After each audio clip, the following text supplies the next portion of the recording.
I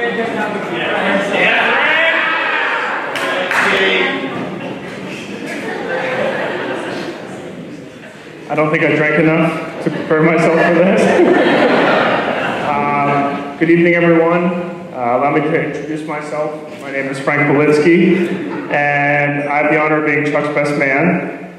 This is my first best man speech ever, so trying to be both succinct and funny and meaningful was challenging because I'm rarely succinct, and I'm surely not as funny as I think I am. Just ask my wife. Chuck and I took a public speaking class in college with a guy who became the punter for the Green Bay Packers for a little while, so I've totally got this. Megan, first let me say that you look stunning tonight. Chuck, you look pretty damn good in the suit. You both should be very proud of what you've accomplished here. Planning a wedding can bring out all sorts of emotions in people, and the culmination of all your hard work has certainly paid off. So I'm at a disadvantage with my speech, as I got married first, and Chuck stole all the good material for his best man speech. In an ironic twist of fate, Chuck's speech was so impressive at my wedding that my stepsister Lisa decided she wanted to set up Chuck on a date with her coworker Megan. Here we are 3 years later to the day of that first date, and I'm giving a speech of my own. There's Lisa right there. I remember meeting Megan for the first time at Pusser's. We got lunch, it was PG. And I knew instantly that this was the greatest thing that ever happened to Chuck, outside of me, of course. And that he had met the woman that he would marry. So she struck me as the female version of Chuck. She was intelligent. Hold on.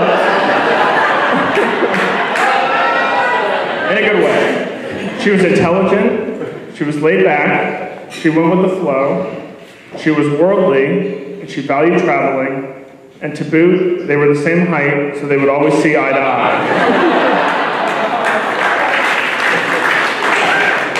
I've known Chuck since 9th grade of high school, which at this point makes it 17 years. We lived together for almost 10 of that as we went to college together, and he followed me to Maryland when I got a job, I think mainly because he liked having someone clean up after him. I do not think that Chuck will ever be able to fully understand the impact and influence he's had on my life over these 17 years. I've always been a little bit of a late bloomer, and when I was younger, I was unsure of who I wanted to be.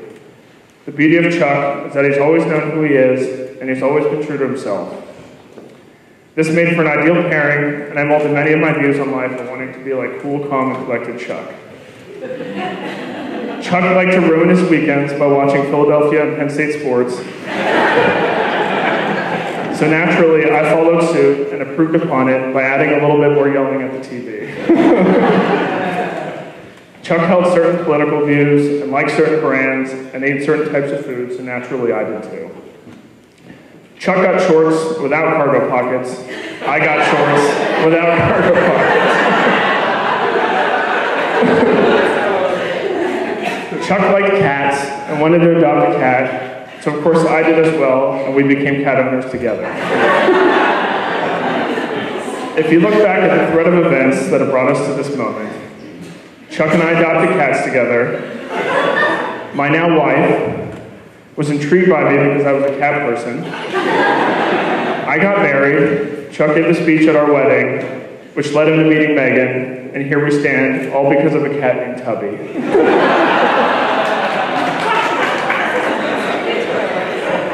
Chuck has some other admirable qualities as well, although I can't say I've emulated them. He doesn't really like to gossip. He's down to do anything.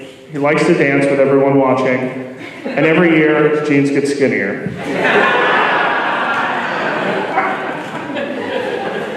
Chuck told me at my wedding that he was a better person for knowing me, and that he hoped that I am better for knowing him. Not only am I a better person for knowing Chuck, I stand here today in large part the person I am because of Chuck. And I like to think I'm pretty awesome. Now onto the advice section. They say that there are 2 times men don't understand women. 1, before marriage, and 2, after marriage. So Chuck, As you enter this new chapter in your life, I have some advice for you. Love, honor, and respect Megan. Listen without being judgmental. Support her ambitions. Try to understand how she is different emotionally. Be honest at all times and keep promises. Share in child care and domestic work. Be as attentive, fun-loving, and adoring as you were during courtship, and be affectionate. This is no part-time gig. Megan, as you enter this new chapter in your life, I have some advice for you. Plan all shopping trips to Home Goods, Trader Joe's, and Sephora for early or late on Saturdays and Sundays, as Chuck and I have some yelling to do at the TV. Chuck, you're my best friend, and even better, you're essentially like my brother that my dad doesn't have to buy presents for. I couldn't be happier for you two, for this moment, and for the journey you are starting together. At this point, I'd like everyone to raise their glasses and help me toast Chuck and Megan Schaefer to a lifetime of love and happiness. Cheers.